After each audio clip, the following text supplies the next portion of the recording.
الرجيم بسم الله الرحمن الرحيم اللهم صل على محمد في أول كلامنا اللهم صل على محمد في أوسط كلامنا اللهم صل على محمد في آخر كلامنا اللهم صل على محمد كما تحب وترضى له يا رب لك الحمد كما ينبغي لجلال وجهك وعظيم سلطانك. عزیز طلباء کرام، السلام علیکم ورحمۃ اللہ وبرکاتہ۔ آج ہمارا سبق نمبر 12 ہے اور یہ شروع ہو رہا ہے صلاۃ التسبیح کے عنوان سے۔ صلاۃ التسبیح بہت اہمیت کی حامل ہے اور اس کی 4 رکعات ایک سلام کے ساتھ ہیں۔ یہ نفل نماز ہے۔ ہر رکعت میں 75 بار تسبیح پڑھا جاتا ہے۔ سبحان اللہ والحمد للہ ولا الہ الا اللہ واللہ اکبر، سبحان اللہ والحمد للہ ولا الہ الا اللہ واللہ اکبر۔ یہ تسبیح پڑھی جاتی ہے ہر رکعت میں 75 دفعہ، تو 4 رکعتوں میں یہ 300 دفعہ ان کی تعداد ہو جائے گی۔ ایک بہت طویل حدیث ہے، اس کے الفاظ آپ کے سامنے آپ کو نظر بھی آ رہے ہوں گے۔ سنن ابی داؤد کے اندر حدیث نمبر 1297 ہے، بہت لمبی حدیث ہے۔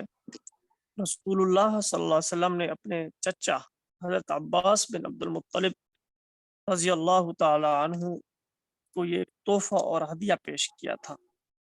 بہت لمبی حدیث ہے، عربی الفاظ میں نہیں پڑھتا ہوں، آپ کے سامنے ہے، بعد میں یہ فائل کی شکل میں PDF میں آپ کے سامنے موجود ہوگی، تو بعد میں آپ پڑھ سکتے ہیں تسلی کے ساتھ۔ تو میں صرف اس کا مفہوم و ترجمہ عرض کرتا ہوں۔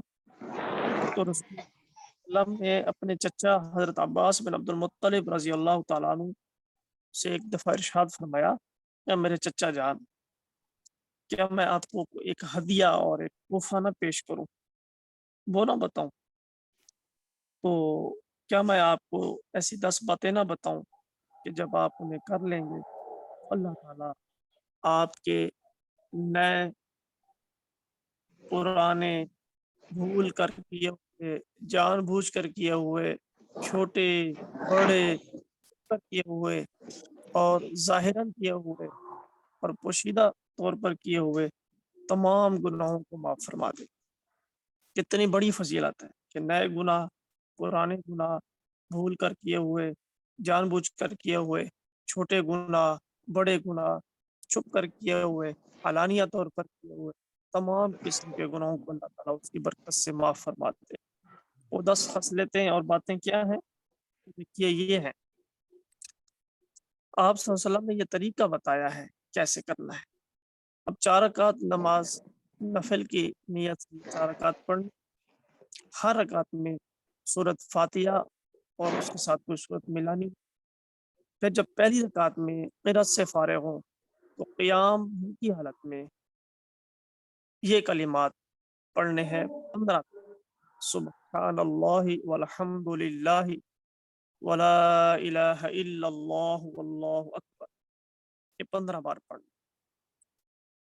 یہ دیکھیں، آپ کو میں ابھی سے بتا دیتا ہوں، صلاۃ التسبیح پڑھنے کے 2 طریقے ہیں، دونوں حدیث سے ثابت ہیں، دونوں منقول ہیں۔ تو یہاں اس روایت میں ایک ہی طریقہ بتایا گیا ہے، اس کو پہلے آپ سمجھ لیجئے۔ تو پہلے کون سا یہ طریقہ لکھا ہے کہ پہلی رکعت جب شروع کرنی ہے تو سورۃ فاتحہ پڑھنی ہے، اس کے ساتھ کوئی سورت ملانی ہے، اور جب وہ قرأت سے فارغ ہو جائیں تو رکوع میں جانے سے پہلے قیام ہی کی حالت میں یہ کلمات 15 دفعہ پڑھنے۔ پھر جب رکوع میں جائیں گے تو رکوع کی حالت میں تسبیح پڑھ لیں گے، سبحان ربی العظیم، اپنے حساب سے جتنی دفعہ پڑھنی ہے، 3 دفعہ، 5 دفعہ، 7 دفعہ، تو پھر اس میں 10 دفعہ پڑھنے، یہ ہو گئے 25 دفعہ۔ پھر رکوع سے سر اٹھائیں گے، سمع اللہ لمن حمدہ، ربنا لک الحمد کہیں گے، اس کے بعد یہ 10 دفعہ پڑھیں گے، یہ ہو جائیں گے 35 دفعہ۔ پھر سجدہ کے لیے جھک جائیں گے، سجدہ میں جائیں گے تو سجدہ میں تسبیح پڑھیں گے سجدے والی، پھر 10 دفعہ پڑھیں گے، یہ ہوں گے 45 دفعہ۔ سجدہ سے سر اٹھائیں گے، پھر جب ہم جلسہ میں بیٹھیں گے تو اس وقت بھی پڑھیں گے 10 دفعہ، یہ ہو جائیں گے 55 دفعہ۔ پھر جب سجدہ کریں دوسرا سجدہ تو 10 دفعہ پڑھیں، یہ ہو جائیں گے 65 دفعہ۔ پھر سجدہ سے سر اٹھائیں تو پھر 10 دفعہ پڑھیں، یہ 75 دفعہ ہو جائیں گے۔ پھر یہاں سے دوسری رکعت کے لیے کھڑے ہو جائیں۔ تو یہ طریقہ ہے جو حدیث پاک میں یہاں پہ بیان کیا گیا۔ اور ایک دوسرا طریقہ ہے وہ اس میں یہ فائدہ ہوگا کہ یہاں پر دیکھیے پہلی رکعت میں دوسرے سجدے سے فارغ ہونے کے بعد پہلے آپ نے 10 دفعہ تسبیح پڑھنی ہے، پھر دوسری رکعت کے لیے کھڑا ہونا ہے۔ بعض دفعہ غلطی لگ جاتی ہے کیونکہ روٹین یہی ہوتی ہے کہ پہلی رکعت کے بعد جب دوسرا سجدہ ہوتا ہے تو دوسری رکعت کے لیے فوراً کھڑے ہو جاتے ہیں۔ تو یہاں پر تسبیح پڑھنے کا جو درمیان میں وقفہ آئے گا تو یہ عموماً ذہن میں نہیں رہتا کیونکہ عادت نہیں بنی ہوتی۔ تو اگر ذہن میں رہے تو اس طریقے سے پڑھ لی جائے۔ اگر اس طرح نہ ہو سکے تو دوسرا طریقہ یہ ہے کہ جب ہم نماز شروع کریں گے صلاۃ التسبیح تو ثنا پڑھیں گے، ثنا کے بعد فاتحہ سے پہلے 15 دفعہ پڑھ لیں گے۔ اب میں آپ کو ابھی سے بتا دیتا ہوں، 15 دفعہ فاتحہ سے پہلے پڑھ، اس کے بعد جب قرات کی اور صورت ملا لیں گے، پھر رکوع میں جانے سے پہلے 10 دفعہ پڑھ لیں گے، 25 ہو گئے، پھر رکوع میں 10 دفعہ پڑھ لیں گے، 35 ہو جائیں گے، پھر اس سے کھڑے ہونے کے بعد پڑھ لیں گے، 45 ہو جائیں گے، پھر پہلے سجدے میں جا کر پڑھیں گے، یہ 55 ہو گئے، پھر سجدے سے اٹھ کر پڑھیں گے، 65 ہو گئے، پھر دوسرے تو یہ جائیں گے 75۔ تو ایک رکعت میں ہماری 75 کی پوری ہو جائے گی۔ اب جب ہم پہلی رکعت کے بعد دوسرے سجدے سے جیسے ہی سر اٹھائیں گے تو ہم پھر تسبیح پڑھنے کے لیے نہیں بیٹھیں گے، ہم ڈائریکٹ عام روٹین کے مطابق، عام نمازوں کے مطابق ہم دوسری رکعت کے لیے کھڑے ہو جائیں گے۔ اس میں سہولت یہ ہے کہ آدمی کی نمازوں کی جو عام حالت ہوتی ہے، روٹین ہوتی ہے، اسی کے مطابق آدمی چلتا رہتا ہے۔ اور یہ جو حدیث پاک میں بتایا گیا ہے یہ منفرد طریقہ ہے، تو اس کی اپنی برکت ہے۔ تو اس میں آدمی توجہ ذرا زیادہ چاہیے، دھیان زیادہ چاہیے کہ عام حالت سے ہٹ کر اس کو دوسرے سجدے سے اٹھ کر پہلے یہ تسبیح پڑھے گا 10 دفعہ، پھر دوسری رکعت کے لیے کھڑا ہوگا۔ تو ایک رکعت میں بہرحال یہ 75 دفعہ ہو جائے گا۔ تو یہ 4 رکعت میں ایسا ہی کرنا ہے۔ تو آپ صلی اللہ علیہ وسلم نے فرمایا، اے میرے چچا، اگر آپ سے ہو سکے ہر دن پڑھنے کی طاقت ہر دن اور ایسا نہ کر سکے ہر جمعہ کو ایک بار پڑھیں۔ اگر نہیں ہے اور آپ کے پاس وقت نہیں ہے تو ہر ایک مہینہ میں تو ایک دفعہ ضرور پڑھیں۔ اگر ہر مہینہ بھی نہیں پڑھ سکتے تو سال میں ایک دفعہ ضرور پڑھیں۔ اگر سال میں بھی پڑھنا مشکل ہو تو عمر بھر میں تو ایک دفعہ ضرور ہی پڑھ لیں۔ تو یہ رسول اللہ صلی اللہ علیہ وسلم کا اپنے چچا کو خاص تحفہ تھا اور اپنے چچا کے واسطے سے پوری امت کو یہ ایک خاص تحفہ عنایت۔ یہ یاد رکھیں کہ جو گناہ کبیرہ ہیں یہ بغیر توبہ کے معاف نہیں ہوتے، اور جو حقوق العباد سے متعلق جو چیزیں ہیں، کسی کا حق مارا ہے، کسی کا ظلم کیا ہے، زیادتی کی ہے، تو ان کا ازالہ ضروری ہوگا۔ ایسا نہیں ہے کہ بندہ چوری بھی کرتا رہے، غصب بھی کرتا رہے، دوسروں کا مال بھی ہڑپ کرتا رہے، اس کے باوجود کیا ہے بھی جو کچھ بھی کرتا رہوں، ہفتے میں یا مہینے میں ایک دفعہ صلاۃ التسبیح پڑھ لوں گا، سارا کلیئر ہو جائے گا، وہ سارا نیا معامل دھل جائے گا، اس کے بعد پھر نئے سرے سے کروں گا۔ تو صلاۃ التسبیح کے حوالے سے کچھ مسائل ہیں، دیکھیے، کیونکہ اس میں آپ نے ایک رکعت میں 75 دفعہ یہ کلمہ پڑھنا ہوتا ہے، سبحان اللہ والحمد للہ ولا الہ الا اللہ واللہ اکبر۔ تو اس میں پھر صاف ظاہر ہے یہ کلمہ تو یاد ہو جاتا ہے، آسان ہے، لیکن اس کی گنتی رکھنا بعض اوقات مشکل ہو جاتا ہے۔ بعض بندے وہ چھوٹا کاؤنٹر ہوتا ہے جو بٹن والا، اس پہ انگلی میں اس کو ڈال کے پھر اس کو دباتے رہتے ہیں اور دیکھتے رہتے ہیں، یہ طریقہ مناسب نہیں ہے۔ اور بعض ویسے ہی انگلیوں پہ گنتے رہتے ہیں، جیسے ہم عام لوگ نماز کے بعد جو تسبیحات فاطمہ پڑھتے ہیں اور انگلیوں پہ کے پوروں پہ گنتے ہیں، یہ بھی مناسب طریقہ نہیں۔ تو اصل بہتر طریقہ یہ ہے کہ اگر دھیان سے آپ پڑھیں، توجہ سے پڑھیں اور اپنے ذہن کو اسی پر فوکس کریں، تو پھر یہ ہے کہ آپ نے جیسے ہاتھ باندھے ہوتے ہیں یا رکوع میں ہاتھ گھٹنوں پہ ہوتے ہیں یا سجدے میں زمین پہ ہوتے ہیں، تو ایک ایک دفعہ پڑھتے جائیں اور ایک ایک انگلی کو ہلکا سا دباتے جائیں۔ ویسے تو ہاتھ کی انگلیاں نارملی برابر ہوتی ہیں، آرام سے رکھی ہوتی ہیں جہاں پہ آپ نے رکھی ہوتی ہیں، لیکن جب آپ ایک دفعہ پڑھیں گے تو ایک سائڈ سے آپ شروع کریں بھی 10 انگلیاں، تو ایک ایک انگلی کو میں ہر دفعہ دباؤں گا اور آگے ذہن میں گنتی کرتا جاؤں گا بھی اب یہ کتنی انگلیاں ہو گئی اور تعداد کتنی ہو گئی۔ اب ایک سائڈ سے آپ شروع کریں، پہلی دفعہ پڑھ رہے ہیں تو ایک انگلی کو دبا لیں، اب دوسری دفعہ پڑھ رہے ہیں تو اس کو چھوڑ کے پھر اگلی انگلی کو ہلکا سا دبائیں، اور پھر اگلی انگلی کو، پھر اگلی انگلی کو، اس طرح کرتے جائیں گے تو آپ کی تعداد بھی پوری ہوتی جائے گی، اور آپ کا جو ذہن ہے وہ بھی نماز کے اندر ہی مصروف رہے گا، ادھر ادھر کے خیالات میں نہیں تقسیم ہوگا۔ تو بہرحال ایک رکن میں تسبیح بھول جائیں تو دوسرے رکن میں یعنی قیام، رکوع یا سجدہ میں پڑھیں، قوما یا جلسہ میں نہ پڑھیں۔ ایک تو یہ ہو گیا۔ نمبر 2، تسبیحات کو شمار کرنے کا بہتر طریقہ یہ ہے کہ ایک بار تسبیح پڑھ کر انگلی کو تھوڑا سا دبا دیں۔ انگلیوں پر تسبیحات کو شمار کرنے سے سجدہ سہو واجب نہیں ہوتا۔ بہرحال اگر کوئی کر لے گا، اس کو یاد نہیں رہتا یا ذہن اس کا ادھر متوجہ نہیں رہتا اور وہ ہلکا ہلکا انگلیوں کے پوروں پر تقسیم شمار کرتا رہتا ہے تو اس سے سجدہ سہو بہرحال واجب نہیں ہوتا، لیکن یہ بہتر نہیں ہے۔ اور ایک مسئلہ یہ ذہن میں رکھیے کہ جن اوقات میں نوافل پڑھے جا سکتے ہیں انہی میں صلاۃ تسبیح پڑھ سکتے ہیں۔ یہ آپ نے پڑھ لیا ہے کہ فجر کی اذان کے بعد سے طلوع آفتاب تک نفل نہیں پڑھ سکتے، اور عصر کے فرض کے بعد سے لے کر مغرب تک نفل نہیں پڑھ سکتے۔ ان کے علاوہ جو ممنوع اوقات ہیں جن میں تو کوئی بھی نماز نہیں ہوتی، ان میں تو ویسے بھی کوئی نماز نہیں ہوتی، بس ان ممنوع اوقات میں اور مکروہ اوقات جن میں نوافل نہیں پڑھ سکتے، ان کے علاوہ کسی بھی وقت میں صلاۃ التسبیح پڑھی جا سکتی ہے۔ صلاۃ التسبیح کو دیگر نفل نمازوں کی طرح اکیلے اکیلے پڑھنا چاہیے، باجماعت نہیں پڑھنا چاہیے، اس کی جماعت ثابت نہیں ہے۔ تو یہ صلاۃ التسبیح کا عمل تھا۔ اللہ تعالی ہم سب کو عمل کی توفیق عطا فرمائے۔ آج ہم یہ تہیہ کر لیں انشاءاللہ کہ کم از کم اس رمضان میں تو 2-4 دفعہ ضروری پڑھ لیں گے وقت نکال کر۔ وتر کی نماز ہم پڑھتے ہیں، وتر پورا سال پڑھتے ہیں اور 3 رکعت پڑھتے ہیں۔ عام مہینوں کے اندر، 11 مہینوں کے اندر ہم اکیلے پڑھتے ہیں اور رمضان کے اندر جماعت کے ساتھ پڑھتے ہیں، یہ اسی طرح ثابت ہے۔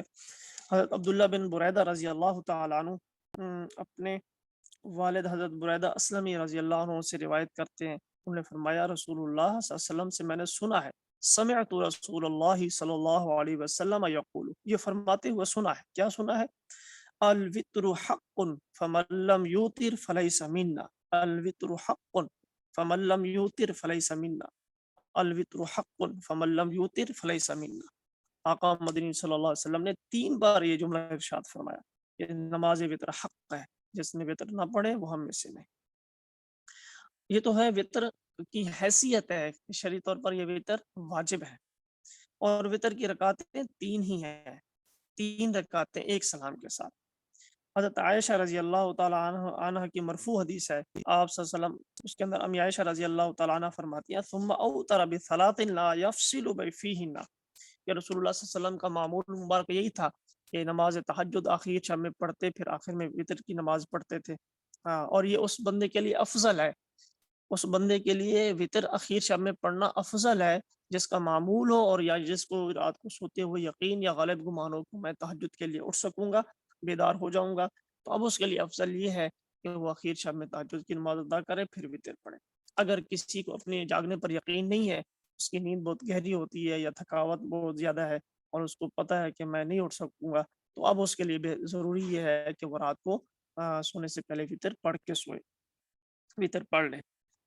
تو بہرحال تو چونکہ آپ صلی اللہ علیہ وسلم یہ وتر اخیر شب میں پڑھتے تھے اور اپنے حجرہ مبارکہ میں پڑھتے تھے، تو تہجد کے بعد پڑھتے تھے، تو ہم عائشہ رضی اللہ تعالی عنہ آپ صلی اللہ علیہ وسلم کے اس معمول مبارک کو بیان فرماتی ہیں ثم اوتر بصلاۃ، کہ رات کی نماز جو ہے قیام اللیل، اس سے فراغت کے بعد، تہجد کی نماز سے فراغت کے بعد آپ صلی اللہ علیہ وسلم 3 رکعت وتر پڑھا کرتے تھے اور ان میں سلام سے فصل نہیں کیا، یعنی دوسری رکعت پر سلام نہیں پھیرا۔ تو یہ اصل طریقہ ہے کہ ہم 3 رکعت وتر ایک نیت سے پڑھیں گے، تو اس میں دوسری رکعت میں تہجد کے تشہد کے بعد ہم کھڑے ہو جائیں گے، سلام پھیر کر فاصلہ نہیں کریں گے، بلکہ پھر تیسری رکعت کو ملا کر جیسے مغرب کے فرض پڑھتے ہیں ویسے ہی پڑھیں گے۔ وتر کے اندر تیسری رکعت میں رکوع سے پہلے ہم تکبیر تحریمہ، ایک دفعہ تکبیر کہتے ہیں، کانوں تک ہاتھ اٹھاتے ہیں، رفع یدین کرتے ہیں، اس کے بعد ہاتھ باندھ کر دعا قنوت پڑھتے ہیں۔ تو کتب حدیث میں دعا قنوت کے مختلف الفاظ منقول ہیں، ہم ذرا ان کو پڑھ لیتے ہیں۔ حضرت ابی عبد الرحمن رضی اللہ تعالیٰ عنہ وہ فرماتے ہیں، یہ تابعی ہیں رحمۃ اللہ علیہ، فرماتے ہیں علمنا ابن مسعود رضی اللہ تعالیٰ عنہ ان نقرأ فی القنوت، حضرت عبداللہ بن مسعود رضی اللہ تعالیٰ عنہ کے یہ شاگرد خاص ہیں حضرت ابی عبد الرحمن، وہ فرماتے ہیں کہ حضرت عبداللہ بن مسعود رضی اللہ تعالی عنہ رئیس الفقہاء ہیں۔ عبداللہ بن مسعود رضی اللہ تعالیٰ عنہ کو بہت بلند مرتبہ ہے، صاحب علم تھے، بہت بڑے علم کے مالک تھے، تو انہوں نے اپنے شاگردوں کو قنوت کے یہ الفاظ سکھلائے۔ اللهم إنا نستعينك ونستغفرك ونثني عليك الخير ولا نكفرك ونخلع ونترك من يفجرك اللهم إياك نعبد ولك نصلي ونسجد وإليك نسعى ونحفد ونرجو رحمتك ونخشى عذابك إن عذابك الجد بالكفار ملحق عن الحسن يقول القنوت في الوتر والصبح۔ حضرت حسن بصری رحمۃ اللہ علیہ وہ فرمایا کرتے تھے کہ وطر کی نماز میں اور صبح کی نماز میں جو قنوت ہے اس کے الفاظ یہ، جب صبح کی نماز میں قنوت نازلہ مراد ہے، اور قنوت نازلہ وہ نماز ہوتی ہے، وہ دعا ہوتی ہے جب کبھی سخت عالم یعنی کہ عمومی طور پر مسلمانوں کو کوئی تکلیف سامنے آئے، کوئی پریشانی ہو یا دشمن حملہ کر دے یا اس طرح کے حوادثات یا آفات کا یعنی کہ کوئی معاملہ پیش آ جائے، تو ایسے مواقع پہ فجر کی نماز میں پھر یہ قنوت نازلہ پڑھی جاتی ہے، اس کے اندر یہ دعا ہوتی ہے، یہ بھی ہے اور دیگر دعائیں بھی منقول ہیں احادیث میں۔ بہرحال اللهم إنا نستعينك ونستغفرك ونثني عليك الخير ولا نكفرك ونؤمن بك ونخلع ونترك من يفجرك اللهم إياك نعبد ولك نصلي ونسجد وإليك نسعى ونحفد نرجو رحمتك ونخشى عذابك الجد إن عذابك الجد بالكفار ملحق۔ یہ دونوں طرح کے الفاظ ہیں، جدہ بھی اور جدہ بھی۔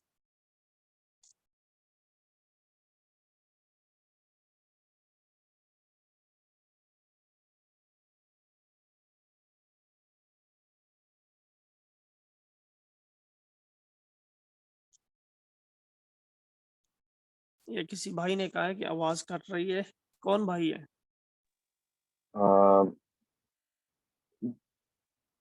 مجھے استاد جی صحیح آ رہی ہے۔ جن کے ساتھ آواز کا مسئلہ ہے ممکن ہے ان کے اپنے پاس کوئی نیٹ کا مسئلہ ہو، ذرا ان کو چیک کر لیں۔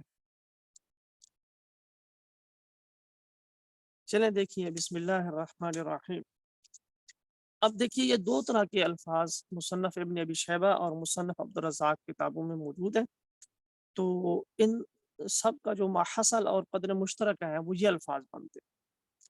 اللہم انا نستعینک ونستغفرک ونؤمن بک ونتوکل علیک ونثنی علیک الخیر ونشکرک ولا نکفرک ونخلع ونترک من یفجرک اللہم ایاک نعبد ولک نصلی ونسجد وإلیک نسعى ونحفد ونرجو رحمتک ونخشى عذابک ان عذابک بالکفار ملحق۔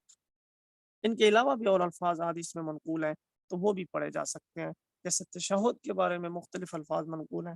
حضرت عبداللہ بن مسعود رضی اللہ تعالیٰ عنہ کے الفاظ ہیں جو ہم پڑھتے ہیں، اور ایک تشہد کے الفاظ حضرت عبداللہ بن عباس رضی اللہ تعالیٰ عنہ سے منقول ہیں، تو جس کو جو یاد ہوں وہ پڑھے جا سکتے ہیں، کیونکہ یہ دعائیں ہوتی ہیں اور دعاؤں کے الفاظ مختلف ہوتے رہتے ہیں۔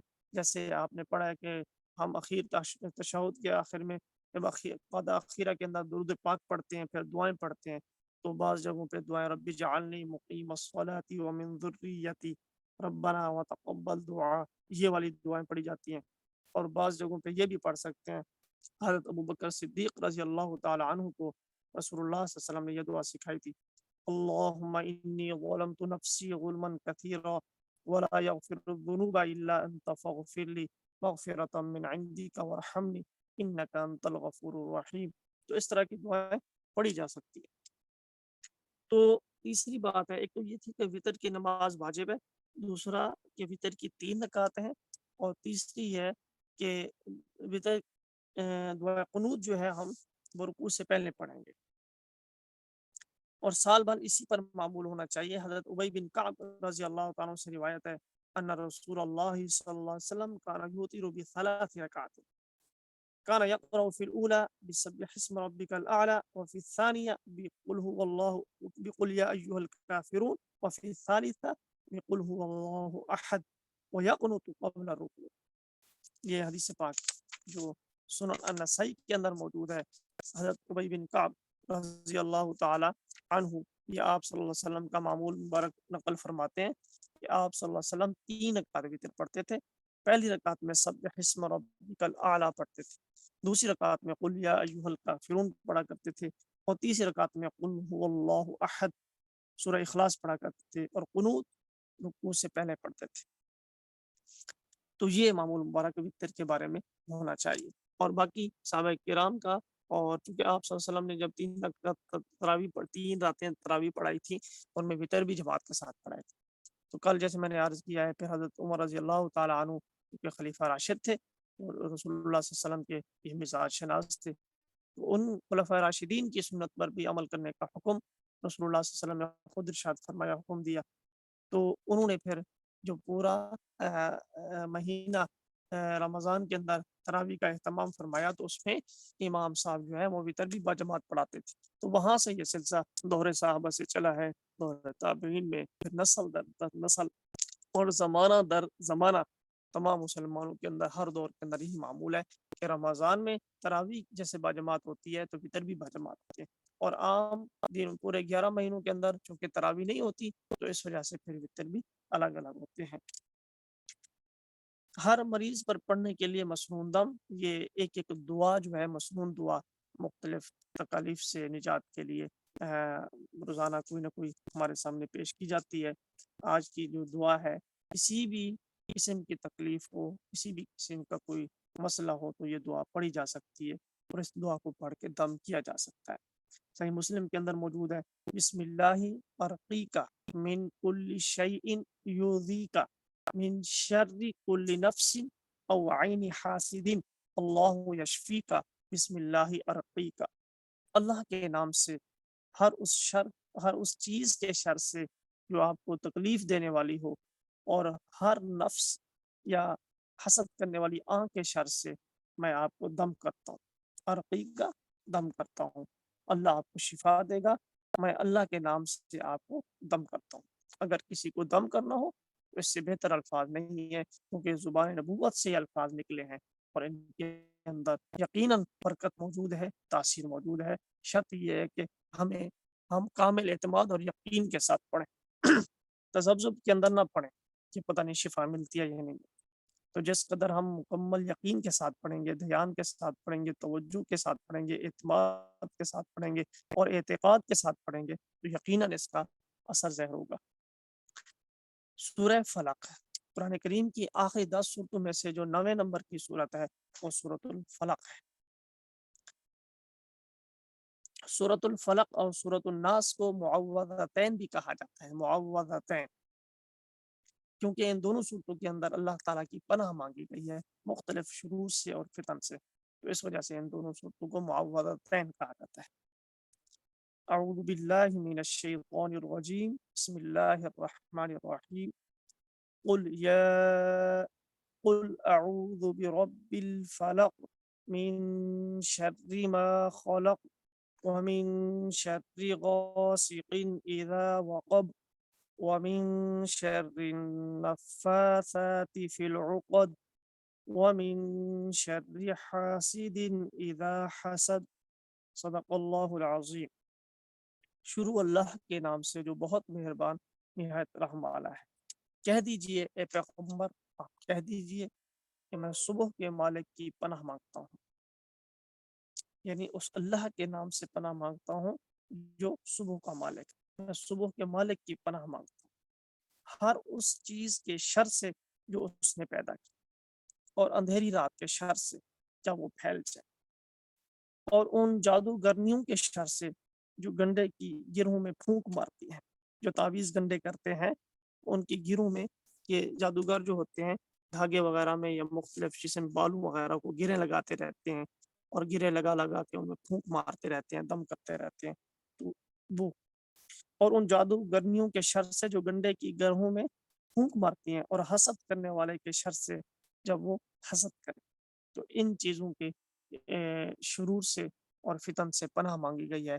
ہمیں بھی چاہیے، آج کل ویسے بھی آج کا جو دور ہے شرور و فتن کا دور ہے، تو ہم میں سے ہر بندے کو معمول بنانا چاہیے ہر نماز کے بعد خصوصاً آیت الکرسی اور معوذتین کو پڑھ کر اپنا حصار کر دیا کرے، اپنے اوپر دم کر لیا کرے۔ تو ہر 4 سبق کے بعد چونکہ ہمارا جو سبق کی اس کورس کا معمول ہے وہ ایک ایک مشق پیش کی جاتی ہے، تو یہ ان 4 اسباق کی جو مشق ہے اس کو بھی ذرا حل کر لیتے ہیں۔ مشق نمبر 3 ہے، اس میں ہم نے مختصر جوابات دینے ہیں، اس کے بعد خالی جگہ پر کریں گے، اس کے بعد انشاءاللہ دوسرے جواب کا انتخاب کریں گے۔ پہلا نمبر یہ ہے کہ رسول اللہ صلی اللہ علیہ وسلم کے مؤذنین کی تعداد کتنی تھی؟ ایسے تو رسول اللہ صلی اللہ علیہ وسلم کے دور مبارک میں مختلف مقامات پہ کافی سارے مؤذن تھے، لیکن مختلف مساجد میں متعین تھے، لیکن آپ صلی اللہ علیہ وسلم کے جو خاص مؤذنین تھے وہ کتب کے اندر ان کا نام منقول آتا ہے۔ 2 ہیں، جیسے کہ پیچھے روایات میں بھی گزرا ہے جو آپ نے پڑھا ہوگا کہ اذان کے دوران سحری کر سکتے یا نہیں کر سکتے، تو اس میں یہ بات آئی تھی کہ حضرت بلال رضی اللہ تعالیٰ عنہ اذان دیتے تھے، حضرت عبداللہ بن ام مکتوم رضی اللہ تعالیٰ عنہ جو نابینا صحابی تھے وہ اذان دیتے تھے۔ تو عبداللہ بن ام مکتوم ایک صحابی یہ رسول اللہ صلی اللہ علیہ وسلم کے مؤذن تھے، اور حضرت بلال رضی اللہ تعالیٰ عنہ سفر و حضر کے مؤذن ہیں، یعنی مستقل یہی اذان دیتے تھے، تو کبھی رسول اللہ صلی اللہ علیہ وسلم کو سفر درپیش ہوتا اور حضرت بلال ساتھ ہوتے، اور مدینہ میں پھر حضرت عبداللہ بن ام مکتوم رضی اللہ تعالیٰ عنہ کی ذمہ داری ہوتی کہ وہ اذان دیا کرتے تھے۔ تو مؤذنین کے لیے یعنی کہ یہ ضروری ہے جو بھی مؤذن ہو، تو اذان بہت ثواب کا کام ہے، اس میں کوئی شک کی بات نہیں، بہت اجر ملتا ہے، لیکن مؤذن ایسے بندے کو ہونا چاہیے جس کی آواز اچھی ہو، خوبصورت ہو، وہ تلفظ کے ساتھ، ادائیگی کے ساتھ، مخارج کے ساتھ خوبصورت انداز کے اندر اذان کو پیش کرے، تاکہ وہ دلوں کے اندر اثر بھی کرے اور اس کی وجہ سے لوگوں کی رغبت بھی ہو مسجد کی طرف آنے کی، اور اگر کوئی غیر مسلم اذان کو سنے تو ان کے دلوں کے اندر بھی اللہ کے نام کی عظمت بیٹھے اور ہیبت بیٹھے۔ بعض بے سورے لوگ ایسی اذان دیتے ہیں کہ ان کی وجہ سے بجائے کشش پیدا ہونے کے الٹا تکلیف ہوتی ہے کہ یہ کس طرح غلط اذان دے رہے ہیں، یا تو ان کے مخارج ٹھیک نہیں ہوتے، یا اذان کے تلفظ ٹھیک نہیں ہوتے، یا ان کی آواز ایسی بھدی ہوتی ہے دل کرتا ہے کہ ان کو پیسے دے کے بٹھا دے بھی، آئندہ آپ اذان نہ دیا کریں۔ تو ہر بندے کو نہیں دینی چاہیے، جیسے ہر بندہ گاڑی نہیں چلاتا وہی چلائے گا جس کو چلانا آئے گی اچھے طریقے سے، ایسے ہی ہر بندے کو ان کاموں میں نہیں پڑنا چاہیے۔ بہت ساری چیزیں ہوتی ہیں اجر و ثواب کی ضرور ہوتی ہیں، لیکن اس میں بہرحال کچھ آداب اور شرائط ہوتی ہیں، ان کو ملحوظ رکھنا ضروری ہوتا ہے۔ تو حضرت بلال رضی اللہ تعالیٰ عنہ اور حضرت عبداللہ بن ام مکتوم رضی اللہ تعالیٰ عنہ ان کا نام ذہن میں رکھیں۔ نمبر 2، سفر میں روزہ رکھنے کا کیا حکم ہے؟ جواب یہ ہے کہ رخصت ہے، اگر نہ رکھا جائے تو گناہ نہیں، بعد میں قضا کرے گا، اگر رکھ لے تو پر یہ بہتر ہے۔ آج کا سفر کی نوعیت کو دیکھا جائے، اگر سفر مشقت والا ہے تو پھر نہ رکھا جائے، رخصت پہ عمل کیا جائے، اگر سفر جو ہے آسانی والا ہے، رات والا ہے، اس میں رکھ لیا جائے، عزمت پر عمل کر لیا جائے۔ بہرحال اصل حکم یہی ہے کہ رخصت ہے، رکھ لے تو اچھی بات ہے۔ نمبر 3، روزہ چھوڑنے کی گنجائش کن صورتوں میں ہے؟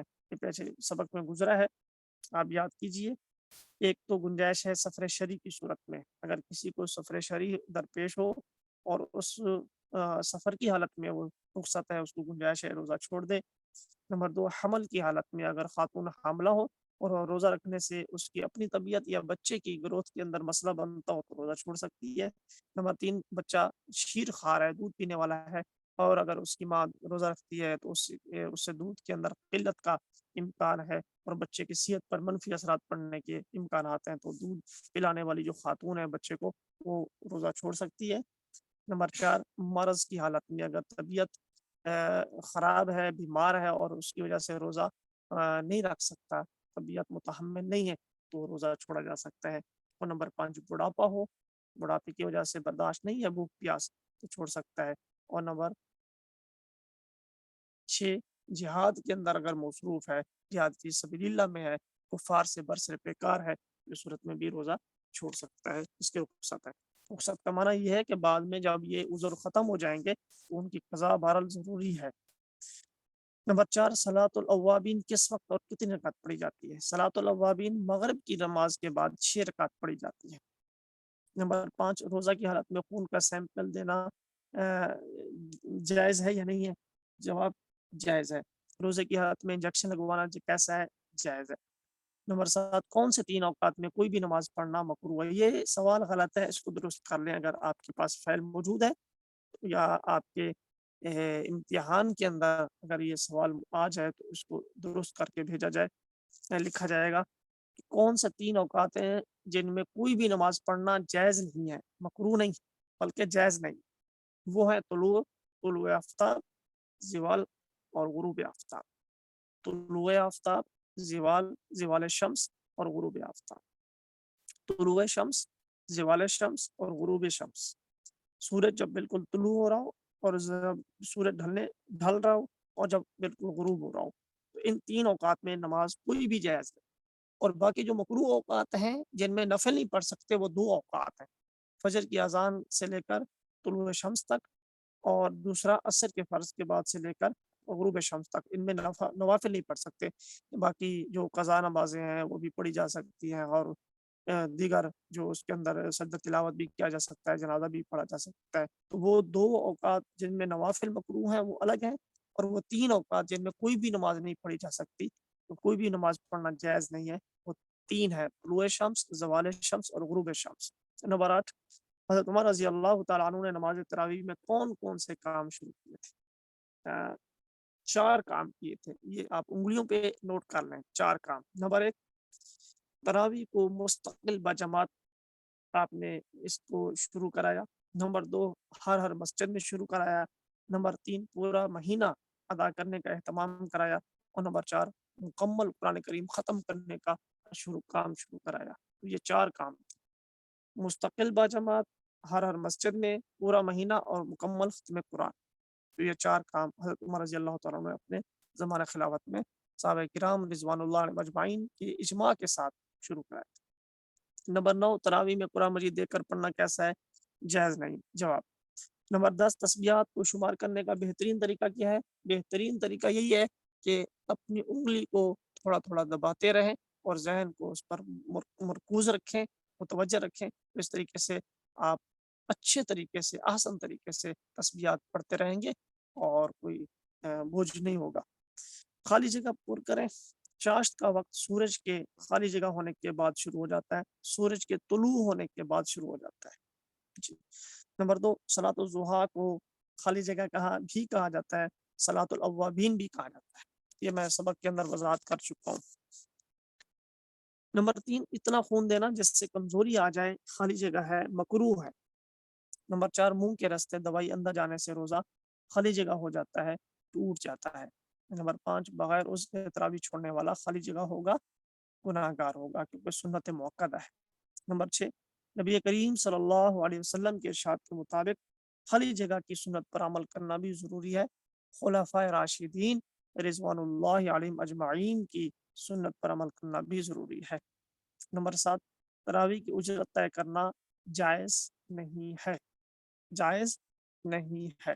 یہ مسئلہ میں یہیں پہ بتا دوں، بعد میں شاید آئے یا نہ آئے، بلکہ گزر چکا ہے کہ تراویح کی اجرت طے کرنا جائز نہیں ہے، تاہم طے نہیں کی اجرت اور کوئی اپنی خوشی سے کچھ ہدیہ پیش کرتے ہیں اور حافظ صاحب کے دل میں لالچ بھی نہیں ہے، اور اگر وہ نہ دیں تو حافظ صاحب افسوس بھی نہیں کرتا، غم و غصہ کا اظہار بھی نہیں کرتا اور برہمی کا اظہار بھی نہیں کرتا اور لڑتا بھی نہیں ہے اور انتظامیہ کو برا بلا بھی نہیں کہتا، تو پھر وہ ہدیہ قبول کرنا جائز ہے۔ اور اگر ایسی صورت ہے کہ اس کے دل میں لالچ ہے، اگر وہ کوئی نہ دے یا تھوڑے دیں، پھر وہ باتیں کرتا ہے، لڑتا ہے یا برا بلا کہتا ہے، تو پھر لینا جائز نہیں ہے، طے کرنا بھی جائز نہیں ہے۔ اور دوسرا یہ ہے کہ لالچ رکھ کے اس کو نہ ملنے کی صورت میں لڑنا اور یا کمی کا اظہار کرنا، برا بلا کہنا، بدتمیزی کرنا، غم و غصہ کا اظہار کرنا، تو اس صورت میں بھی لینا جائز نہیں ہے۔ تو اگر دل میں لالچ بھی نہیں ہے اور طے بھی نہیں کیا، اور وہ اس موقع پر اگر وہ کچھ دے دیتے ہیں تو ٹھیک ہے، نہیں دیتے تب بھی ٹھیک ہے، تھوڑا دیتے ہیں تب بھی ٹھیک ہے، زیادہ دیتے ہیں تب بھی ٹھیک ہے، تو ایسی صورت میں لینے کی گنجائش ہے۔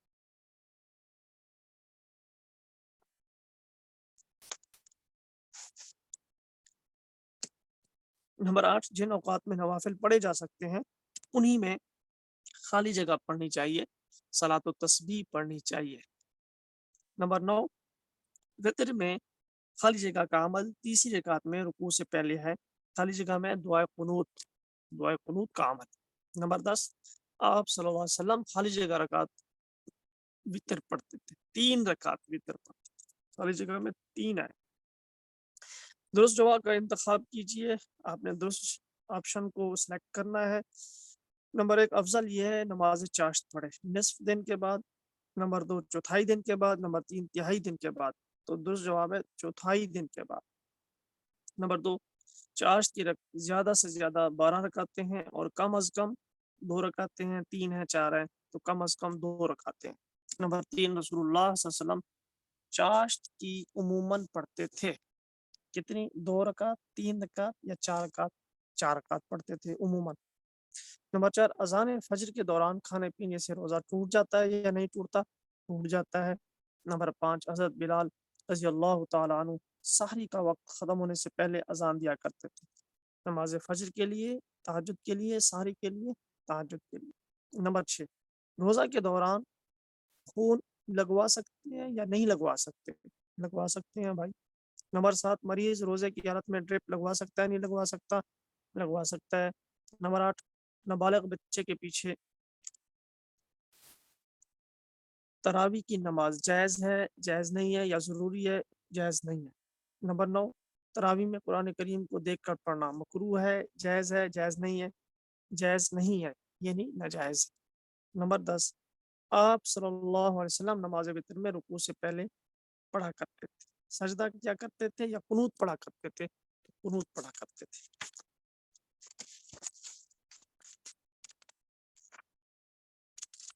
آگے ہم تھوڑا سا مزید پڑھ لیتے ہیں تاکہ ہمارے اندر اعمال خصوصاً تلاوت قرآن کریم کا شوق زیادہ پیدا ہو اور ہمیں زیادہ توفیق مل جائے۔ سبق نمبر 13 میں تلاوت قرآن کریم کے حوالے سے جو ابتدائی باتیں ہیں اس میں یہ بات ذہن میں رکھیں کہ قرآن کریم کو رمضان المبارک سے خاص نسبت ہے۔ اسی مبارک مہینے میں قرآن کریم نازل ہوا، رسول اللہ صلی اللہ علیہ وسلم اس مہینے میں حضرت جبریل علیہ السلام کے ساتھ قرآن کریم کا دور فرمایا کرتے تھے۔ دور ایک اصطلاح ہے، یہ قرآن کریم جو بچے پڑھتے ہیں ان کو اس بات کا علم ہوتا ہے کہ دور کرنا، دور کا معنی ہوتا ہے سننا اور سنانا۔ پہلے ایک سنتا ہے، پھر وہ دوسرا سناتا ہے، پھر یہ سناتا ہے، وہ سنتا ہے، اس طرح اس کی اپنی اپنی ترتیب ہوتی ہے۔ کبھی رکوع کو اس طرح پڑھاتے سنتے سناتے آگے چلاتے رہتے ہیں، کبھی ایک ہی پاؤ کا کرتے ہیں، کبھی عادت سپارہ کا کرتے ہیں، کبھی سپارہ کا کر لیتے ہیں۔ ایک حافظ پہلے ایک پاؤ سنا لیتا ہے، پھر دوسرا ایک پاؤ وہ بھی سناتا ہے، پھر ایک پاؤ آگے سنا لیتا ہے، پھر جو پہلے والا حافظ ہے وہ ایک پاؤ دوسرا پاؤ سناتا ہے، پھر ساتھ تیسرا بھی سناتا ہے، پھر جو پہلا دوسرے والا حافظ ہے پھر وہ تیسرا پاؤ بھی سناتا ہے، پھر چوتھا بھی سناتا ہے، پھر یہ والا پھر چوتھا بھی سنا لیتا ہے، تیسرا بھی سنا لیتا ہے۔ اپنی اپنی ترتیب ہے، جیسے بھی ہو، ہمارے لیے کوئی فرض واجب ترتیب نہیں ہے۔ یہ سنت عمل یہ ہے کہ دور کیا جائے اور قرآن کریم کو سنا جائے اور سنایا جائے۔ حضرت ابو امامہ الباہلی رضی اللہ تعالیٰ عنہ سے روایت ہے، رسول اللہ صلی اللہ علیہ وسلم نے فرمایا اقرأ القرآن فإنه يأتي يوم القیامہ شفیعا لأصحابہ۔ صحیح مسلم میں حدیث پاک ہے 1910۔ آپ صلی اللہ علیہ وسلم فرماتے ہیں قرآن کریم پڑھا کرو۔ کیوں؟ کیونکہ قرآن کریم قیامت کے دن اپنے پڑھنے والے کے لیے سفارش کرے گا۔ سبحان اللہ۔ اور قرآن کریم ایسا شفیع ہے اور سفارشی ہے کہ اس کی سفارش کو رد نہیں کیا جا سکتا۔ اللہ کریم اس کی سفارش کو ضرور قبول فرمائیں گے کیونکہ یہ کلام اللہ ہے، یہ اللہ کی کلام ہے، تو اس وجہ سے اس کی سفارش تو ایسی ہے جس کے حق میں ہو جائے گی تو وہ تو کنفرم بخشا جائے گا۔ تو آپ صلی اللہ علیہ وسلم کا ارشاد ہے اللہ تعالیٰ کے ہاں سب سے زیادہ پسندیدہ عمل وہ ہے جو دائمی ہو، اگرچہ مقدار میں تھوڑا ہی کیوں نہ ہو۔ احب الاعمال الی اللہ ادومها وان قل، کہ اللہ کے ہاں سب سے زیادہ پسندیدہ عمل، محبوب عمل وہ ہے جو دائمی ہو، مسلسل ہو، اگرچہ مقدار میں تھوڑا ہی کیوں نہ ہو۔ آپ لوگوں کی سہولت کے لیے اور ہم سب کی سہولت کے لیے قرآن پاک کے حوالے سے ایک نقشہ پیش کیا جا رہا ہے، آپ ان کو ذہن میں رکھیں اور اس ترتیب سے روزانہ پڑھنے کی کوشش کریں۔ انشاءاللہ تھوڑا تھوڑا کر کے مجموعہ بہت زیادہ ہو جائے گا تو ہمارا قرآن کریم کے ساتھ ربط بھی رہے گا، اس کی برکات اور انوارات بھی ہمیں ملتے رہیں گے، اور یہ ہے کہ ہمیں دنیا اور آخرت کا فائدہ بھی ہوگا۔ روزانہ اگر ہم آدھا گھنٹہ نکال لیں قرآن کریم کے لیے اور اس میں ہم ایک پارہ پڑھ لیں تو مہینے میں 30 دنوں میں ایک ختم ہو جائے گا. اچھا پھر 60 دن اگر روزانہ نکالتے ہیں 1 گھنٹہ روزانہ نکالتے ہیں 2 پارے پڑھتے ہیں تو 2 ختم ہو جائیں گے. 90 منٹ نکالتے ہیں 1.5 گھنٹہ نکالتے ہیں 3 پارے پڑھ لیتے ہیں 3 ختم ہو جائیں گے مہینے میں. 120 منٹ نکالتے ہیں 2 گھنٹہ 4 پارے روزانہ پڑھتے ہیں تو 30 دنوں کے اندر 4 ختم بھی ہو جائیں گے اور 8 پارے اوپر بھی ہو جائیں گے. اگر ہم کوئی خوش نصیب بندہ ہے 150 منٹ روزانہ قرآن کریم کے لیے نکالتا ہے 2.5 گھنٹے روزانہ دیتا ہے اور 5 پارے مستقل روزانہ پڑھتا ہے تو مہینے میں اس کے 6 ختم بن جاتے ہیں. سبحان اللہ. اگر مستقل مزاجی سے ہم معمول بنائیں تو کم از کم ہم 1 ختم بھی کر لیا کریں تو یہ بھی بہت بڑی بات ہے.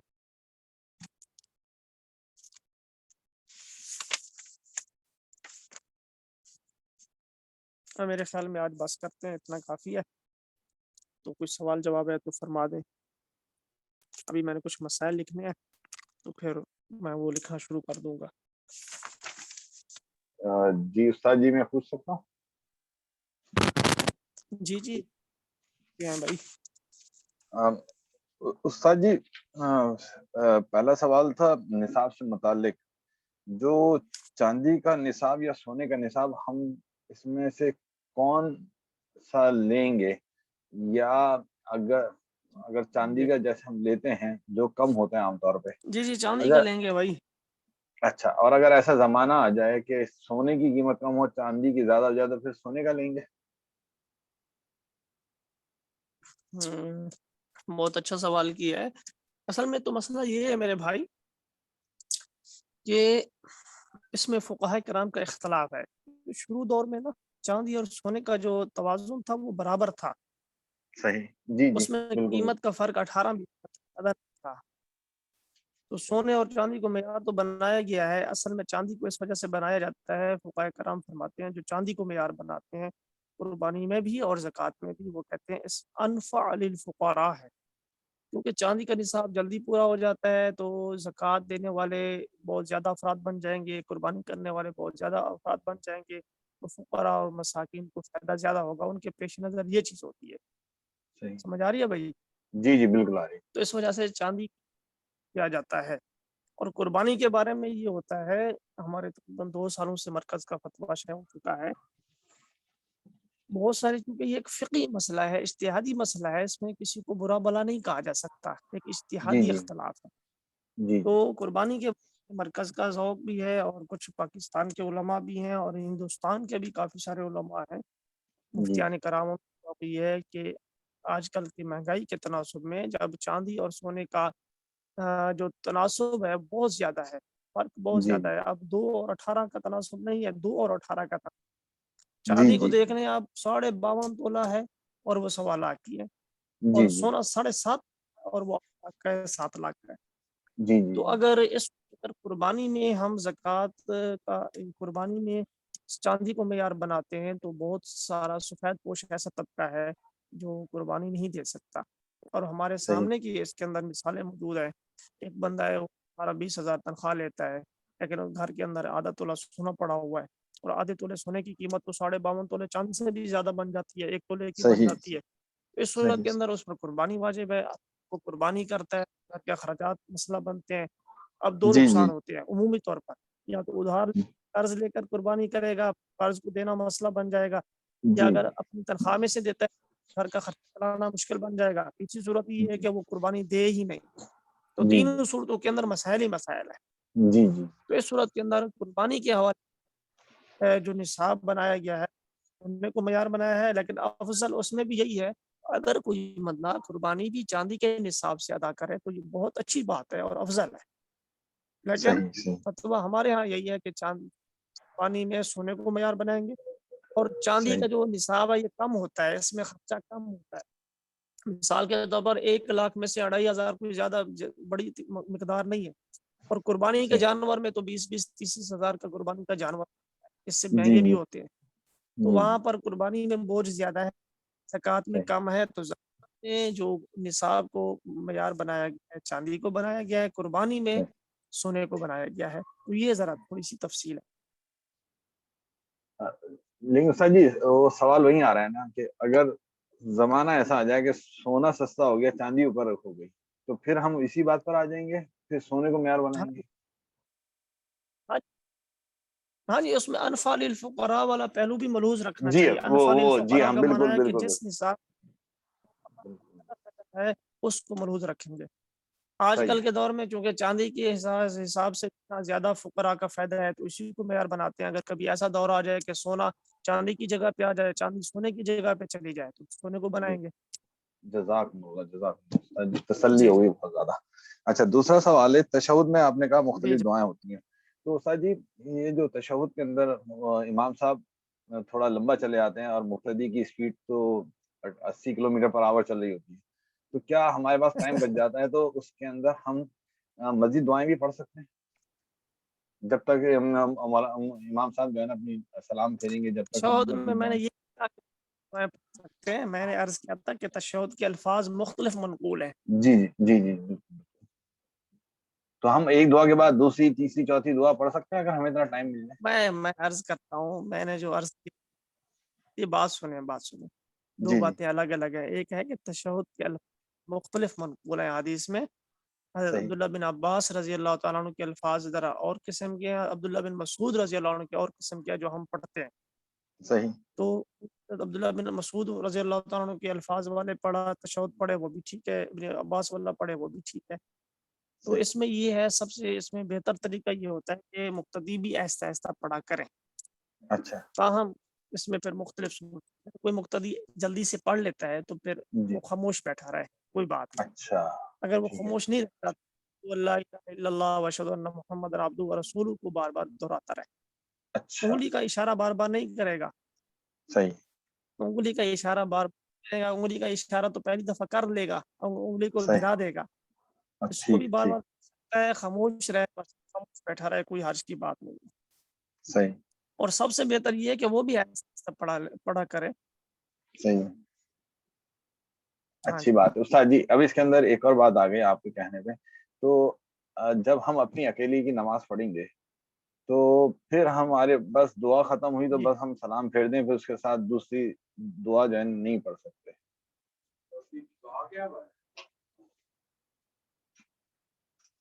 یہ جی میں استاد بات جی, تو سمجھا نہیں, آپ کیا فرمانا چاہیں گے؟ جیسے یہ تو امام صاحب کے ساتھ کی بات ہو گئی. اب میں اگر اکیلا نماز پڑھ رہا ہوں جی تو جیسے ہی میں نے دوسری کے بعد دعا پڑھی کتنے تو دعا پڑھ کے پھر سلام پھیر دوں, پھر میں مزید دعا نہیں پڑھوں. ہاں جی, نہیں کب دعا نہیں پڑھیں گے مزید؟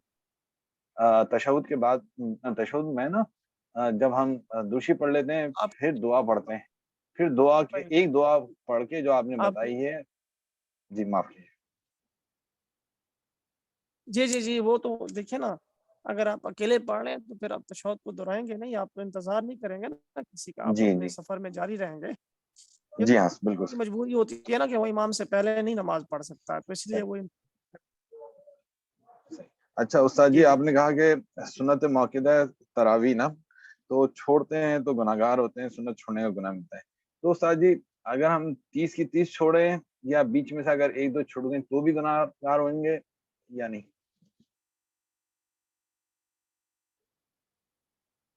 ہاں جی, آواز کٹ گئی تھی, دوبارہ بولیں.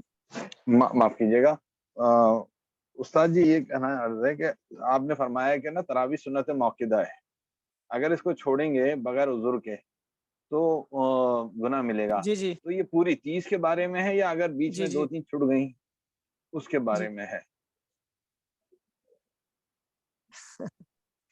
20 رکعتیں 20 ہی دیکھیں نا, تراویح کی رکعتیں ہی 20 ہے نا جی, تو 20 جی کو جی ایک پڑھنی چاہیے.